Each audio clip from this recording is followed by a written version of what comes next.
Welcome everybody to another episode of Leadership in Bluejeans. With me today I have Luiza Carpov, who is the CEO and founder of Yawo Services. Welcome, thank you for being here. Good evening, thank you for the invitation. You're welcome. And we have Olimpia Fratica, who is a director in banking. Thank you for coming as well, to you too. Thank you also for the invitation, I'm glad to be here.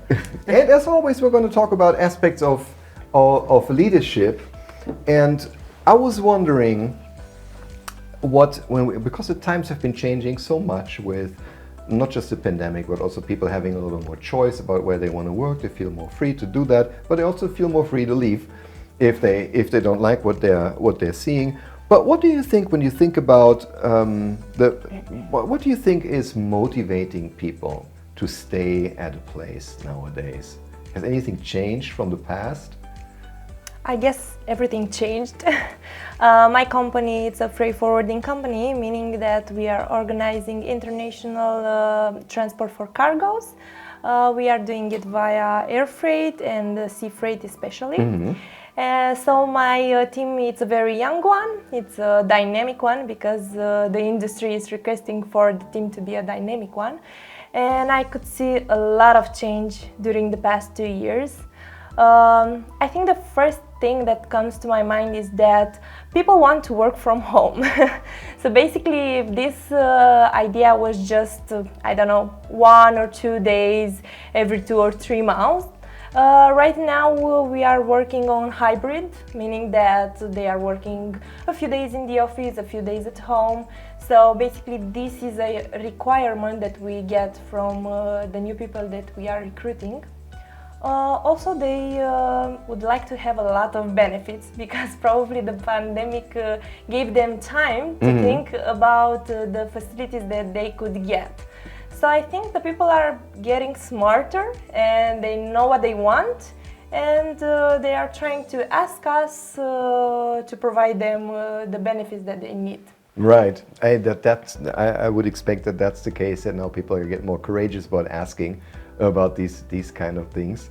And for you, Olimpia, how is it in actually your role in banking, and how do you find that people get motivated nowadays? I believe a team is motivated if, let's say, the manager, the colleagues and the environment give their motivation to come to the work and to be a nice place. Because as said Raluca, starting 2020, the new way of working, it's different. And it was a lot challenging for us because here it's a mix of the person, take into account the age. And it's very important to keep them, let's say, to be present and to match the profile of each person with the profile of the company and the time. Right. Because now the things, the digitalization had, let's say, a big step of accelerating this, and COVID the situation give us this opportunity for the people, from the inside people, and also for the customers' needs. And I believe this was a challenge for all of us, for the managers and also for the team. But I believe the benefits and the time and let's say the culture from the inside, how they feel on a daily basis, it motivated them to, even we have let's say a bad day, if there we are together and say tomorrow will be good and we learn from this and we move forward, never give up, I believe motivate everybody this. If they are their place there, because sometimes they do changes in their life, they want to be a restart, they think their place is not there, and it's very important to find the light from everybody, because if you don't find the light, I believe it's in other part or somebody turn it off. And a leader, I believe it's very important to be close to the people in order to understand also their needs, personal needs. Yeah. So hearing that, Luiza, about both the culture that's being created, but also the closeness, what do you think, how much of a role that plays with regards to people's motivation and engagement? I think it is very important. For example, as a company, you have certain values, and you have to communicate to them the values that you have and try to see if they could match your values. I think this is very important, and in order to do that, I think you have to provide them for a long-term, medium or long-term plan. Exactly like you said, that light comes from a very good plan that makes them be creative, that gives them a purpose, and that gives them the excitement of getting to work every single day. So basically, I guess it's a plan, a small business plan that we are doing with each of our employees. And we are doing it on a daily basis, like, okay, let's launch a new service. How do you think you can be part of it? How do you think you can improve it? And by doing this, you give them the chance to have a word to say.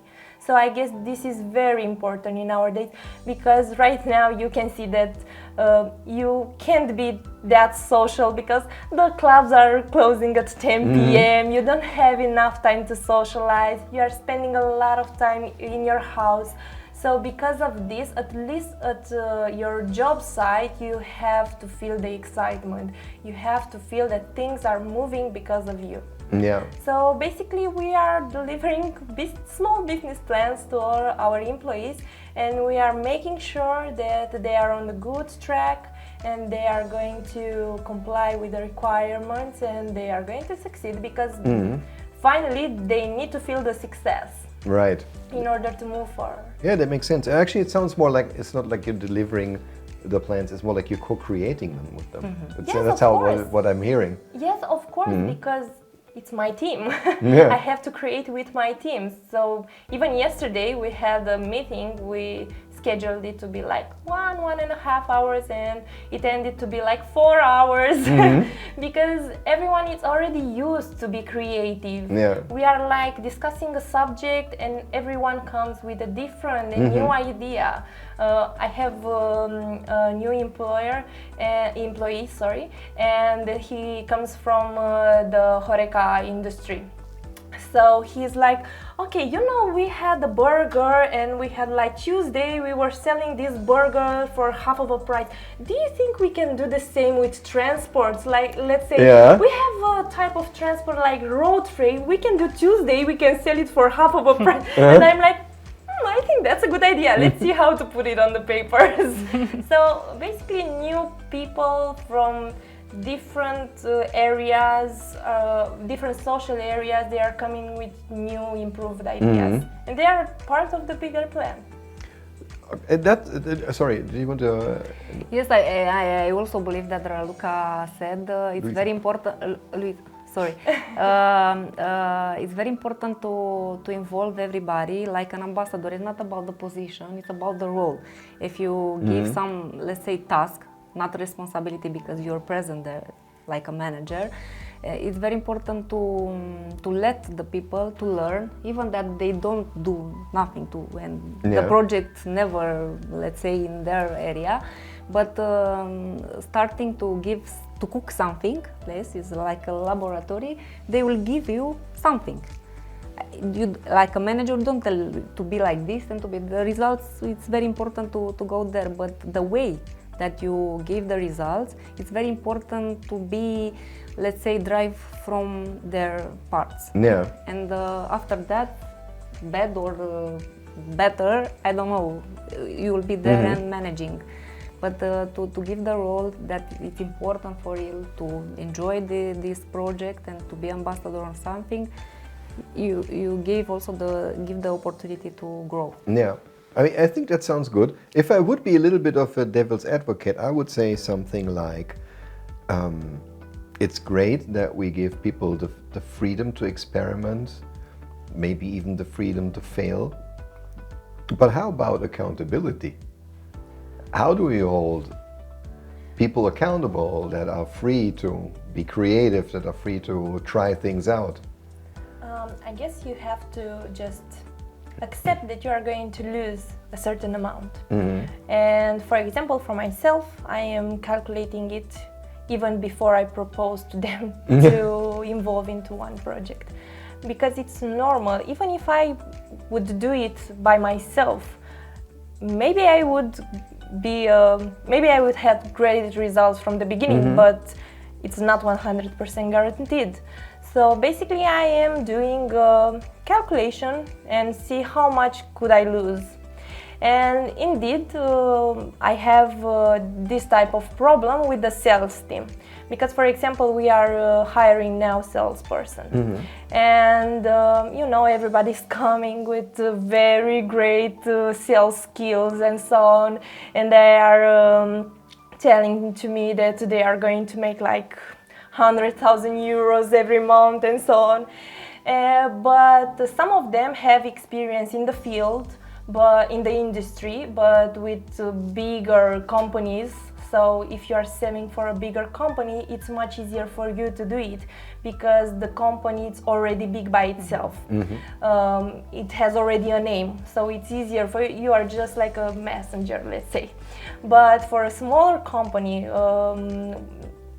one that is still growing, it's much difficult to sell the services. And we are talking about services. We are not talking about a product that you can see, you can touch, you can smell. So it's even much difficult. So basically, this is my biggest challenge, because they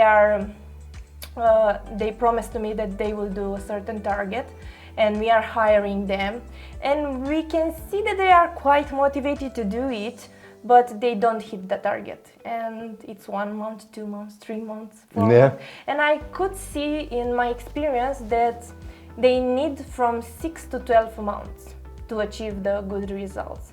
So from my experience, I start doing my calculation and I see that, okay, I may hire this person, but I know already that I can lose from this to this amount. Right, I understand. So we have to calculate the risk. But still, I prefer to have a risk than not have a chance to win a project. Right, makes sense. I feel it's like a risk acceptance, you know. Before, from my industry, it's quite different and challenges, because we have two parts. Parts related on my team that are working transversal on the headquarter, and for the network team that they, let's say, eat the adoption of the digitalization. And in my career, this was a challenge, because the people from the network, they understood if the digitalization come, they don't be, let's say, enough to stay there. And the process self by us, and they understand very well, it was this digitalization that can help us to have more time for us, for the customers, for discuss with the customer, to, let's say, give them more complex solution, and for the daily, let's say, financial operation, to give solution like digital, or I don't know, 24 banking machines or something like this, and to have time to take care about your customers. And for my team, I believe if you, let's say, give them the task or a project, I am doing like a streams, and after that evaluating, and let's check points if you are there or not there, like a mock-up MVP, you know, on the streams, and evaluated. And my team is, let's say, very not young team. I have mixed everybody with in different ages. Ages. And capabilities, competencies and skills, and they are forced work together like a team, because they need something from each other, you know?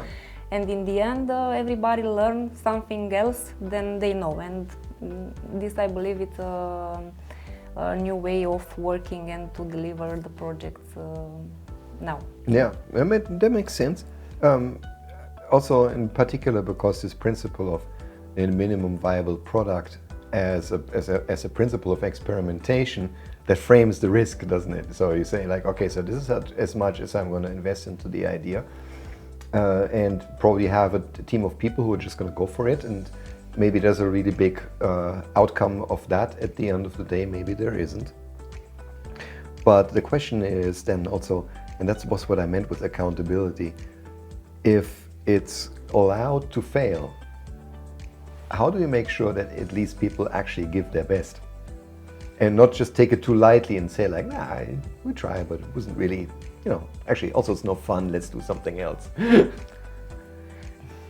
For example, in my case, I always said that I will trust the person until the moment I want. Mm-hmm.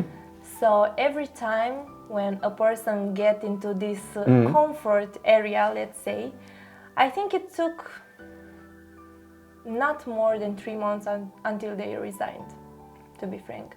So because our team is so dynamic, and if someone is out of this area of dynamic, they are just forced to leave. So right. You are part of the team, you are doing this or you are not. So we are going to friendly shake our hands and just go on different path. So basically for me it was like this. If the person was in the comfort area, taking it lightly, didn't get involved too much, sooner or later they will leave the company. Indeed, it is a loss for me because it's a loss from different points of view, including the salary and so on, but it's a loss because of my time. We are investing a lot of time in our employees, and we are doing it by frequently giving them the training that they need and the support that they need. And I think the time is the most valuable part. So basically this is what I am losing, time, because I have to hire new people and I have to give them trainings again and give them support, and I hope for a better employee.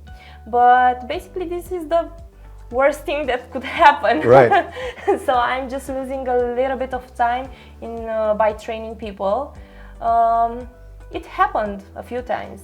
I can assure you that I'm sure that it will happen again. Yes, I'm sure. But basically, in the end, I am stuck in a good way with the people that are really worthy. So you, in summary, although it's probably not a complete summary, the culture that you're looking to create is one that is, first of all, is close to the people with regards to your degree of caring about them. Yes, indeed. It creates an environment where they can bring their creativity and their ideas, and probably also nobody is allowed to say that was a stupid idea to not discuss. I mean, we are open for this kind of suppositions. No, so I mean in the principle of not discouraging people from sharing their ideas. And then what was the other thing that I wanted to summarize is then you also still hold them accountable for the results, because you just create a culture where everybody who is part of it knows that they also have to contribute a part, right? And therefore carry a responsibility, right? I think that's great. But let me ask you, Olimpia, because I believe the places that you're working at, they're a little bit more settled. They're not a young company, right? Or am I wrong? It's not a young company, but I believe the people from the insides are mixed. Also, are let's say young employees. Yeah. But also there are let's say the people that are working in the organization for 15 years. It's and it's a mix of let's say people, but it's a challenge for us on a daily basis in order to give them, let's say, this role like an entrepreneur in order to deliver. And it's very important to, let's say, celebrate if they are gain, and they failed, say it's okay, it's failed. But in the banking system, the manager, the leader, and the regulation sometimes don't let you to fail so much. Right. Yes. I was suspecting so. Yes. You have this support, let's say. Sometimes these supports give you, let's say, not to be more flexible in some areas, but I believe it's a support that can help them not to fail in order to lose. Right. Yes. To lose the time sometimes, but not to lose the money, because there are some steps, regulation in order to support them. I'm glad there are. I'm glad there are. I'm glad. Congratulations for keeping my money safe. Every time it's okay. Yeah, Normal. Yeah, good. It's very important to have a strong education, financial education, and somebody to be there and to give the advices and to manage better your customer money. You know? It's thanks God. Yes. Thanks God that's working this way. I want to introduce a little bit of a jump in the subject, but I think we can relate the two discussions at the end. And that is, let me start this way, that I'm thinking that when we have at least the aspiration for ourselves to become really effective leaders and create these kind of cultures and environments that people love going to and not want to run away from, then it starts always with ourselves. So in the sense of, I think I need to become quite self-aware about what are the principles by which I live, what's important to me, what isn't. I have a sense of what are correct principles that lead to positive output and what are principles that some people choose to live by that create the opposite of the culture that you want. So how do you think that are the principles that we have as individuals will later translate into how we show up as leaders? For me, and as I told you before the live session, I have this principle also in my life with my kids, because I believe it's very important, first of all, to be present for you and to be open to learn, to admit to failed, and to celebrate, let's say, the quick wins for you and yourself, and to be an example for the others. The second one is to delegate, and to not to delegate the responsibility, but to delegate and involve them, like brainstorming and to creating and involve the people. Train and sustain, even that they will be, let's say, better and they live. A manager, it's a manager and the leader accept this, and they will be glad that the person is there.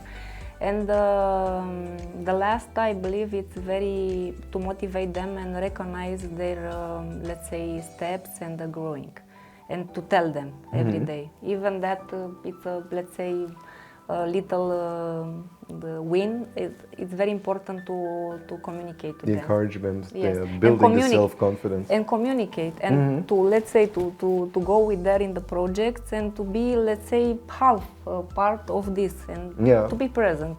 It's like a 30-60 degree, and to be there, not to delegate and after 1 month, come on, what is with this project, you need, or something like this. Not to be there, it's difficult. And also for me now, because I changed the employee, but it's difficult in order also for me to understand the organization, the culture, but in the end it's about the banking system, it's inside me. And also to manage to be with the team and to be present there. But I'm okay with this. These are the principles that I, let's say, so that put you in my... bring into your role as a leader as well. Yeah, Yes. okay. What do you think about that? I think the most important point for me is transparency. I'm applying this in my day-to-day life. I'm like an open book. You can ask me almost everything. I will be 100% frank. And this is what I wanted my company to be about. Transparency. It's from one colleague to another, from me to my entire team, from my team to our customers. So basically we are very open, we are saying the words as it is, and we are not afraid of do any mistake. We are just open about it and try to figure it out. Also, I'm very ambitious. Like, I don't know, if I want to change my curtains today back home, I'm going to do it for sure. Yeah. So this is going to be applied in my day-to-day life and also in my business. For example, last year in June, we launched a new service. As I said, we are a freight forwarder, so we are doing air freight and sea freight. And you know, the containers that you are seeing on the streets and imports and so on. So basically the new service is we are organizing the entire container, but we group a lot of cargoes from many customers. So many customers are putting their cargoes in one container. So basically we have to organize everything. And before launching the service, we didn't have enough volume to do it. So our volumes were quite bad. And all my colleagues were like, "You're crazy, we are never going to do it. We don't have enough volume to sustain this service." And I was like, "Come on, let's see, you will see it." And I was quite ambitious, and I remember that my supplier, before opening the service on our own, came to me with a full report. Yesterday I had a meeting with him, and he came to me with a full report from October 2020 until March 2021. And he said, "Come on, you had like 450 cubic meters in all this time. And generally you need 450 cubic meters in half a month. You had this volume for 6 months. Just see, something is not working." And I was like, "Come on, let's discuss in another 6 months." And he came to my office yesterday and he was like, "You did 700 cubic meters in 1 month. How could you do it?" So I'm very ambitious in my day-to-day life, and I'm also telling to my staff, just be ambitious, do what you want and you will succeed. You just have to point it out every morning. I'm telling to them that we are going to open a logistic hub, and I want it to be done in maximum 4 years from now on. And they are like, "You're crazy, we don't have volumes, we don't have enough services." And like, we have 4 years to do it, so just take it easy and we are going to do it. So I guess ambitious and transparency, these are the main things. Yeah, I think that's actually it's very good that, you know, ambition is part of the culture, because in the end, besides making it a nice place to work, you also want to be a productive place to work, so you can pay everybody decent salaries and so on and so forth. So I think the ambition is a good thing, and if you can make it infectious without making it a fear-based infection, you know, and then I think you found a really nice recipe there. Oh, we hope so. We are going to discuss in another 5 years and see if it really worked or not. Yeah, but as you said, some things work, some things don't, as long as most of it works. Yeah, that's right, that's right. Yeah. So we bring some of our principles into the way we lead. Yes, of course. I don't think we can do it other way, really, because just imagine that we are spending like 10, for me it's even more hours in the office. Also for me. We are spending a lot of time with our colleagues. We already start to get things one from another. Just after this interview, I'm going in the old city with my colleagues. So we are going to spend the evening together. We are spending a lot of time together. For sure, I'm going to see myself in some of my colleagues, and they will see them in me, and so on.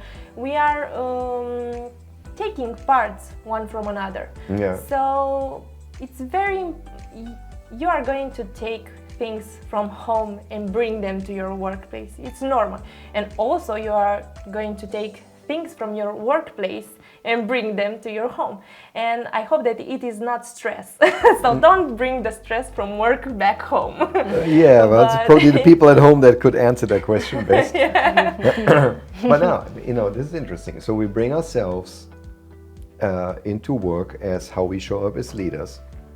But how about the things that actually are part of our personality or our character that may not be so great? We bring them too, right? But the question is then, how do we generate this degree of self-awareness to know, you know, what parts of maybe the way my brain works, the way I think, the way I act, are not conducive to the kind of culture or environment that I want to create? How do you learn about that? Sorry. No. It's okay. I know I have 2 bad parts, and I bring them to the office. 1, I am not a morning person. Right. So I am a morning person. Okay. So you two should never meet in the morning. Just imagine that I'm working with China a lot. China, it's ahead with 5 or 6 hours. It's very important to me to be in the morning in the office. So I just started to in the beginning, I was coming to the office at 11, I don't know, something. Oh. And I started to discipline myself. And I said, okay, this is not good because, okay, my team is there, they are doing the work, but I have to be with them. And in case they need my support, I have to be there. I was always there if they gave me a phone call or message, always. But I started to discipline myself and I said, okay, this is not okay. I have to start waking up early. So I started this step by step, and basically the work changed me. Now I'm still not a morning person, but at least I'm waking up at 7, 8, something. And also I was very kind, and this is not a good thing for a leader. I was too kind and I could not say no, and this affected me a lot in the first years of my company. So basically I had to educate myself into being more transparent, as I said before, instead of being too kind. Basically the employees could ask anything from me and I was like, okay, can you borrow me some money? Yes. Right. Can you please just give me, I don't know, 2 weeks of leave by paying me even if I don't have enough days already? Yes, please go, just solve your matters. And I was too kind and I couldn't see. In that moment, I thought that if I'm doing this for the employees will appreciate it and they will put the effort into the work. But on the long term, I saw that it was quite toxic for the company. The employees just, maybe they appreciated it for a few minutes, but after that they forgot it, and they started to be exactly like you said in the beginning, lazy and in the comfort zone, and thinking that it's mandatory for me to do it.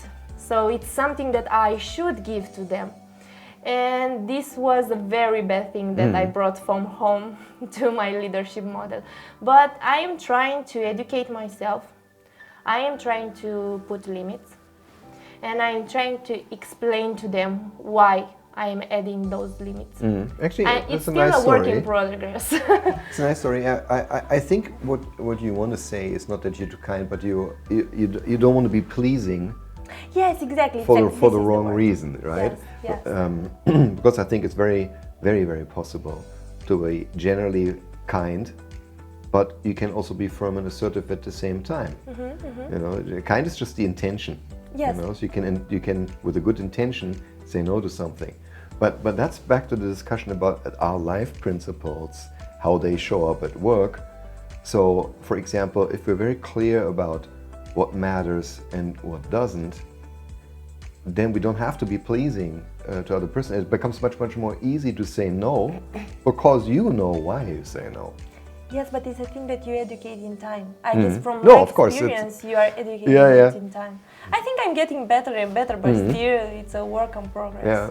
What role plays kindness in your work environment? And when does it bleed into pleasing? For me, it's also in my family, let's say, life. I'm very, let's say, multitasking person, and also my husband is like a strategic wise, but he's not like a mother to do every, let's say, many actions in the simultaneous. Right. And also I'm like this to the job, and I'm a hardworking person in the morning, in the night, and this not good because this is seen by others, and I manage this kind of, let's say, in order to limit it, but it's difficult. And this kind of, let's say, multitasking and hard working, let's say, put pressure for the others sometimes, and I want to, let's say, put the limits in this kind of, let's say, approach. And one of my colleagues from my team told me to cut the perfect and to put equal with progress, because I'm like this. And for me, like a person also, I'm criticize me, not others before, and this put some pressure on me, and but I deal with this. I Yeah, believe. actually, nice that you just had this example, because I actually wanted to ask both of you, with regards to self-awareness is a difficult thing, right? Some things become clear to us over time, just because we start to realize them. But then there are also things that may stay a little bit unconscious. So I'm wondering if, as leaders, you actually have a practice of seeking feedback from your team and others, and do they feel encouraged enough or confident enough to actually speak truth to power, so to speak? Do they? Yes, for my team, of course. I encourage them to speak frankly and tell me everything that they want to. My feedback is getting better and better. I think I'm more mature now and I know how to deal with things.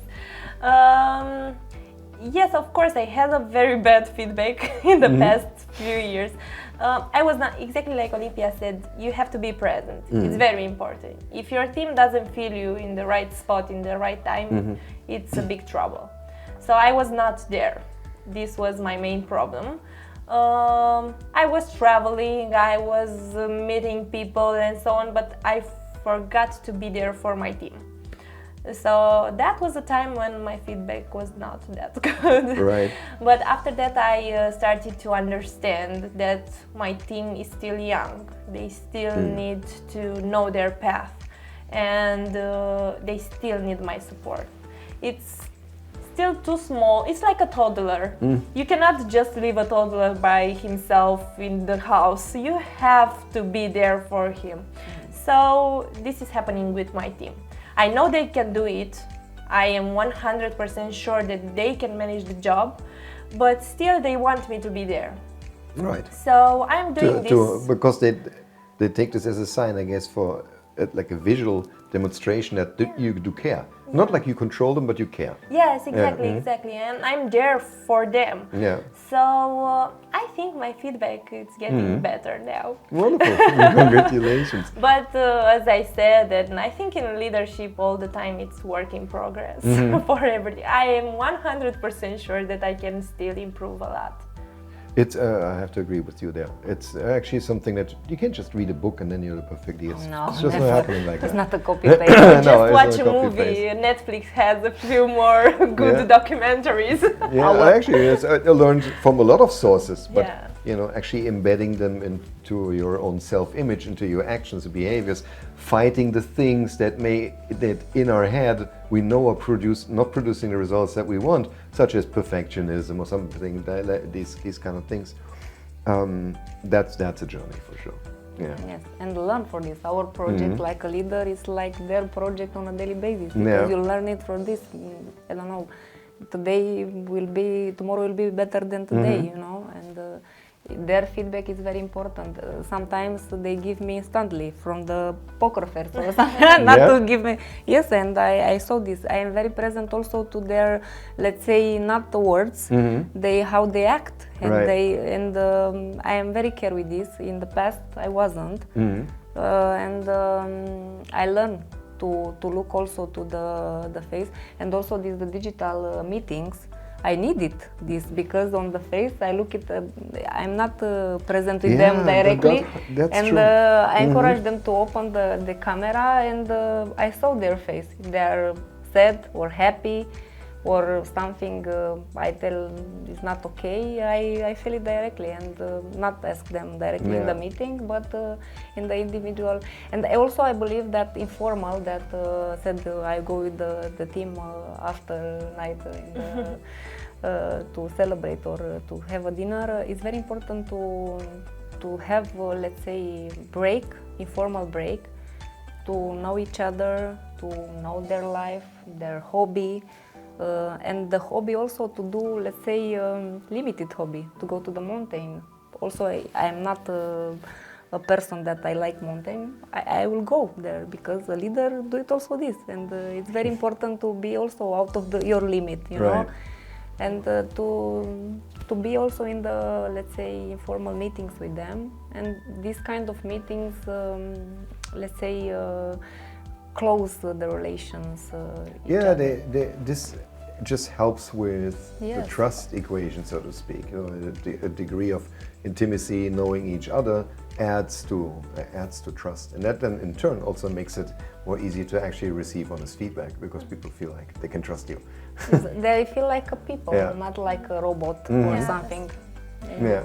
And also regarding the feedback, if you want to point out regarding the business itself, I think it's very important to get regular feedback from them regarding the daily things. Like, for example, we have twice a year the evaluation. Also, from time to time, we just ask them about a few things in our company. For example, how do you get along with your colleagues? What do you feel about your salary? What do you feel about your benefits? What do you want to improve? I don't know, many type of things. Yeah. What do you think about the working schedule and so on? And for example, we were discussing about the benefits because we had a few persons that left the company recently, half a year ago, and we have the exit interview. And on the exit interview, they said that we have a lack of benefits. So I was wondering, we are getting the food tickets and the health insurance, and of course we are going into 2 team buildings a year and a lot of nights spent together with karaoke and so on. So I was wondering, okay, what do you want more? What do you need more? And I just asked them, just give me a list with benefits that you want. And I was so surprised to see that people want things that I could never think about. For example, they want massages at the office. I was like, massages at the office? But after that, we said, okay, you want many type of things, but what you want, maybe your colleague doesn't want to. So we are going to make a menu. So every employee has a certain amount, and they could choose from, I don't know, I think there are 35 options on the menu, 35 benefits, and you just go like a restaurant, just open the menu, okay, I have this amount of money and I just want this, that. Because, for example, the ladies that we have that are having families with children, they want health insurance for them and for their children. Or maybe they need daycare for their children. But a single boy of 20 years old, maybe he wants a gym contract or something. So the benefits that they want are very different from one to another. So if we can, we give them the option to choose. So I guess this was the best feedback regarding the business that we had in the past year. Because I saw that once we agreed with this way of working and this way of choosing the benefits that we are going to get, their whole idea about the work environment just changed 100%. They were more involved. They were like, yes, I'm going to get the benefit that I really wanted for, 1 year or something. It was a very good switch that we had this year. Good. You know what I like is, of course, that instead of assuming what people like and what they need, just simply asking. You wouldn't believe how many don't do that. So that's good. But maybe this marks a nice end of our conversation because we're at the end of our time. Already? Yes, already. I told you it's really, really fast. So thank you both for coming. It was a huge pleasure. Super lively discussion. Thank you once again, both of you. Thanks to everybody who was watching. Find us again next time also, and take care.